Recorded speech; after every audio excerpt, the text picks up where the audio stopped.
yung nasa 375 million pesos na confidential funds ng Office of the Vice President. Inisyuhan daw pala ito ng Notice of Disallowance ng Commission on Audit. Makibalita tayo kay Bombo Angelo Aganon. Bombo Dennis, ipinapabalik ng Commission on Audit o inisyuhan ng Notice of Disallowance ang tinatayang 775 million peso na kinubrang confidential fund ng Office of the Vice President para sa first, second at third quarter ng 2023 matapos na makitaan ito ng irregularidad sa paggamit. Lumabas sa ika-14 na impeachment trial ni Vice President Sara Duterte na nag-issue ng Notice of Disallowance ang COA sa Office of the Vice President matapos na ibunyag ni Office of the Vice President Special Disbursement Officer Gina Acosta sa hearing ng Committee on Good Governance and Public Accountability na inutos umano ni Duterte na ang pagbibigay ng mga na-withdraw na confidential funds kay Colonel Raymond Lachica na head ng Vice Presidential and Security Group. Iginit ng testigo na si Supervising State Auditor Sailin Del Campo na labag ito sa Joint Circular Number 2015-01 ng COA kung saan nakasaad rito na tanging ang Special Disbursement Officer lamang ang maaaring mag-disburse ng confidential funds at hindi ito pwede na ilipat sa ibang opisyal ng ahensya. Kaugnay niyan, pakinggan natin ang pagtatanong ni Attorney Lorna Kapunan kay Auditor Sailin Del Campo. In that hearing of the Committee on Good Government and Public Accountability, nag-testify ang isang Miss Gina Acosta. Ito bang Miss Gina Acosta yung sinabi mo kanina na Chief of Staff? Ay hindi. Sino? SDO ng Office of the Vice President? Yes po, si Miss Gina Acosta po. At nakilala mo siya sa hearing na yon na nandun talaga siya? Opo, nagpakilala po siya. Nagpakilala siya sa iyo? Hindi po, doon sa hearing po. Sa Kaya hearing. na-identify ko po na siya po yun. And anong sinabi niya? Anong narinig mong sinabi niya sa hearing na yan?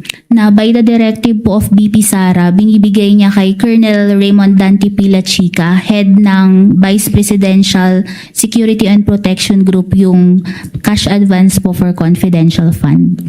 What next did you do in relation to the liquidation of the OVP's confidential funds after this committee hearing? After po the committee hearing, together, after din po na ma-evaluate yung mga liquidation documents and yung mga responses, I drafted po a notice of disallowance and sinabit ko po ito sa aking division chief for her review. Okay, so ikaw mismo ang nag-draft ng notice of disallowance? Yes po. 375 million. Anong period ang covered nitong 375 million na to? Bale, ito po ay for the 3 quarters of 2023. Kasunod nito, Bombo Dennis, ipinaliwanag ni Del Campo na may pananagutan dito si Vice President Duterte sapagkat bilang namumuno umano sa ahensya at public official, dapat minomonitor niya ng maayos ang paggamit ng confidential funds dahil mula ito sa public funds. May pananagutan rin aniya rito si Acosta dahil sa hindi pagsunod sa kanyang responsibilidad bilang SDO. Ganyan din sa Lachica dahil sa pagtanggap at pag-disburse nito ng confidential funds sa kabila ng hindi niya pagiging Special Disbursement Officer. Kasabay din rin dito aniya ang Chief of Accountant na si Juliet Villaderley dahil sa pag-certify naman ito na kompleto ang mga dokumento sa liquidation. Ngunit sa pagsusuri ng Commission on Audit ay marami itong kakulangan. Muli pakinggan natin ang pagtatanong ni Prosecution Counsel Attorney Lorna Kapunan kay Auditor Sailin Del Campo. Sino-sino ang responsible persons in connection sa notice of disallowance na inisyu ng COA ICFAO dated March 31, 2026? Ang mga persons po ay sina VP Sara, the SDO Miss Gina Acosta, ang Chief Accountant Miss Julieta Villa del Rey at si Colonel Raymond Dante Pilachica po. Now you said that respondent Duterte, Sara Duterte, is accountable. Why? Bakit accountable ang Vice President Sara Duterte?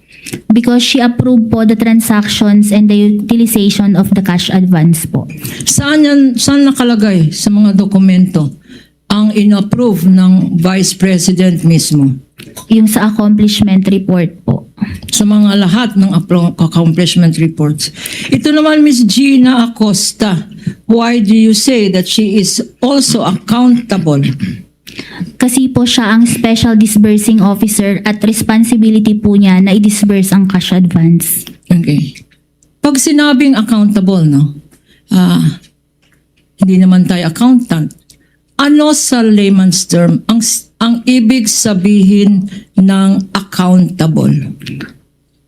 May yung taong may pananagutan po dun sa pondo na binigay sa kanya. Okay, may pananagutan.